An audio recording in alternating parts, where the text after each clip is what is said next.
چنانچہ وہ بولا کہ آپ ٹھیک کہتے ہیں۔ اس کے بعد اس نے میسرہ سے علیحدگی میں ملاقات کی۔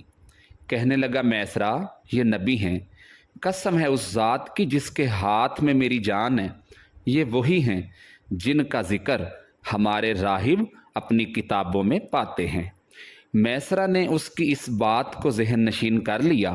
راستے میں ایک اور واقعہ پیش آیا۔ سیدہ خدیجہ رضی اللہ تعالی عنہا کے 2 اونٹ بہت زیادہ تھک گئے تھے اور چلنے کے قابل نہ رہے۔ ان کی وجہ سے میسرہ قافلے کے پیچھے رہ گیا۔ نبی اکرم صلی اللہ علیہ وآلہ وسلم قافلے کے اگلے حصے میں تھے۔ میسرہ ان اونٹوں کی وجہ سے پریشان ہوا تو دوڑتا ہوا اگلے حصے کی طرف آیا اور اپنی پریشانی کے بارے میں آپ صلی اللہ علیہ وآلہ وسلم کو بتایا۔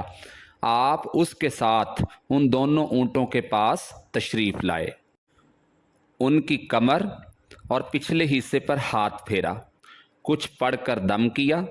آپ کا ایسا کرنا تھا کہ اونٹ اسی وقت ٹھیک ہو گئے اور اس قدر تیز چلے کہ قافلے کے اگلے حصے میں پہنچ گئے۔ اب وہ منہ سے آوازیں نکال رہے تھے اور چلنے میں جوش و خروش کا اظہار کر رہے تھے۔ پھر قافلے والوں نے اپنا سامان فروخت کیا۔ اس بار انہیں اتنا منافع ہوا کہ پہلے کبھی نہیں ہوا تھا۔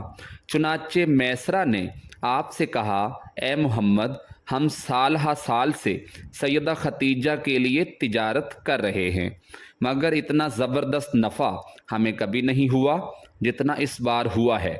آخر قافلہ واپس مکہ کی طرف روانہ ہوا۔ میسرہ نے اس دوران صاف طور پر یہ بات دیکھی کہ جب گرمی کا وقت ہوتا تھا اور نبی اکرم صلی اللہ علیہ وآلہ وسلم اپنے اونٹ پر ہوتے تھے تو 2 فرشتے دھوپ سے بچانے کے لیے آپ پر سایہ کرتے تھے۔ ان تمام باتوں کی وجہ سے میسرہ کے دل میں آپ کی محبت گھر کر گئی اور یوں لگنے لگا جیسے وہ آپ کا غلام ہو۔ آپ صلی اللہ علیہ وآلہ وسلم دوپہر کے وقت مکہ میں داخل ہوئے۔ آپ باقی قافلے سے پہلے پہنچ گئے تھے۔ آپ سیدھے حضرت خدیجہ رضی اللہ تعالی عنہا کے گھر پہنچے۔ وہ اس وقت چند عورتوں کے ساتھ بیٹھی تھیں۔ انہوں نے دور سے آپ کو دیکھ لیا تھا۔ آپ اونٹ پر سوار تھے اور 2 فرشتے آپ پر سایہ کیے ہوئے تھے۔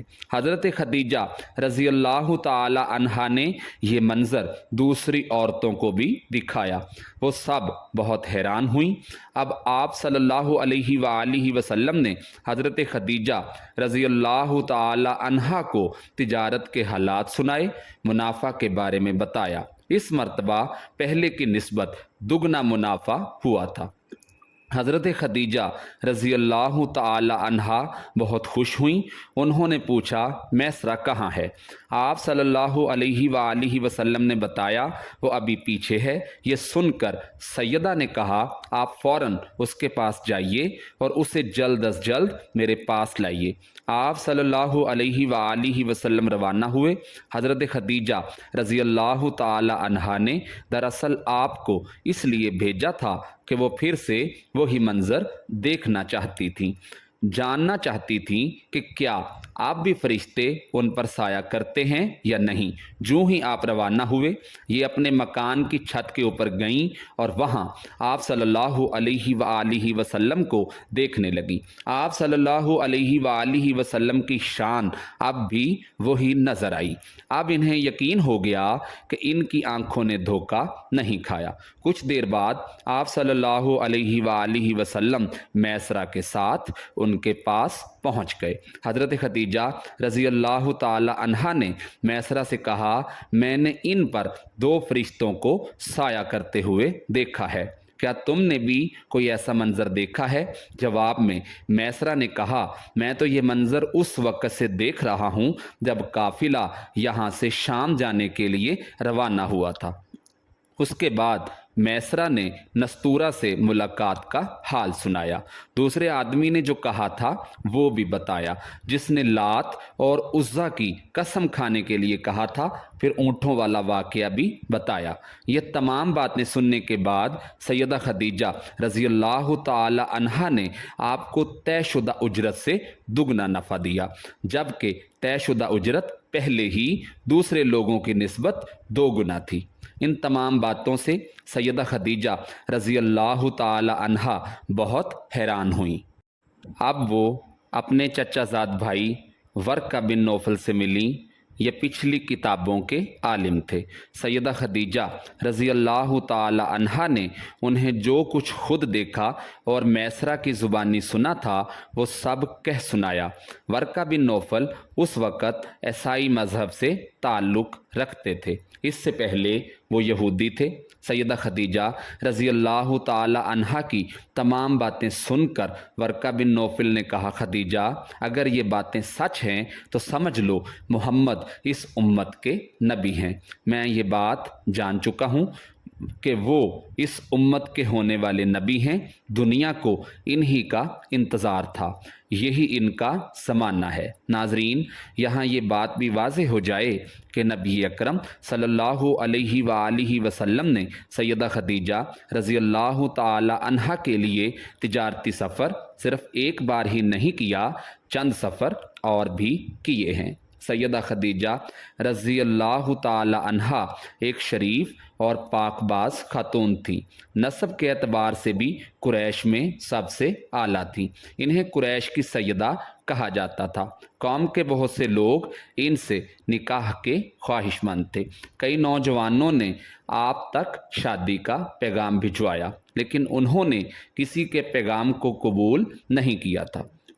नबी अकरम सल्लल्लाहु अलैहि वसल्लम तिजारत के सफ़र से वापस आए तो आप सल्लल्लाहु अलैहि वसल्लम की खसूसियात देखकर और आपकी बातें सुनकर तो आप सल्लल्लाहु अलैहि वसल्लम से बहुत ज़्यादा मुतासिर हो चुकी थीं। लिहाजा उन्होंने नफीसा नामी एक ख़तून को आप सल्लल्लाहु अलैहि वसल्लम की खिदमत में भेजा। उन्होंने आकर आपसे कहा कि अगर कोई दौलतमंद और पाकबाज खातून खुद आपको निकाह की पेशकश करें तो क्या आप मान लेंगे? उनकी बात सुनकर आप सल्लल्लाहु अलैहि वसल्लम ने फरमाया कि वो औरत कौन है? नफीसा ने फ़ौरन कहा कि वो सैयदजादी खदीजा हैं।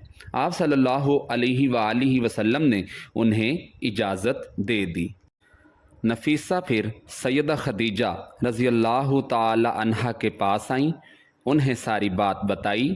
सैयदा खदीजा ने रज़ी अल्लाह ताला अन्हा अपने चचा अमर बिन असद को इतलाक़ कराई ताकि वो आकर निकाह कर दें। सैयदा खदीजा रज़ी अल्लाह ताला अन्हा की इससे पहले 2 मरतबा शादी हो चुकी थी। इनका पहला निकाह अतीक इब्ने माइत से हुआ था। इससे इनकी एक बेटी थी जिसका नाम हिंदा था, और अतीक के फौत हो जाने के बाद सैयदा का दूसरा निकाह अबू हाला नामी शख्स से हुआ था। अबू हाला की वफ़ात के बाद सैयदा खदीजा रज़ी अल्लाह ताला अन्हा बेवगी की ज़िंदगी गुजार रही थीं कि उन्होंने आप सल्लल्लाहु अलैहि वसल्लम से निकाह का इरादा कर लिया। उस वक़्त सैयदा की उम्र 40 साल के लगभग थी। नाज़रीन, सैयदा खदीजा रज़ी अल्लाह ताला अन्हा के चचा अमर बिन असद वहाँ पहुँच गए। इधर नबी अकरम सल्लल्लाहु अलैहि वसल्लम भी अपने चचाओं को लेकर पहुँच गए। निकाह किसने पढ़ाया, इस बारे में रिवायात मुख्तलिफ हैं। एक रिवायत ये है कि ये निकाह हुजूर के चचा अबू तालिब ने पढ़ाया था। महर की रकम के बारे में भी रिवायात में इख्तलाफ है। एक रिवायत ये है कि महर की रकम 12 ओकिया के करीब थी। दूसरी रिवायत ये है कि आप सल्लल्लाहु अलैहि वसल्लम ने महर में 20 जवान ऊँटनियाँ दी थी।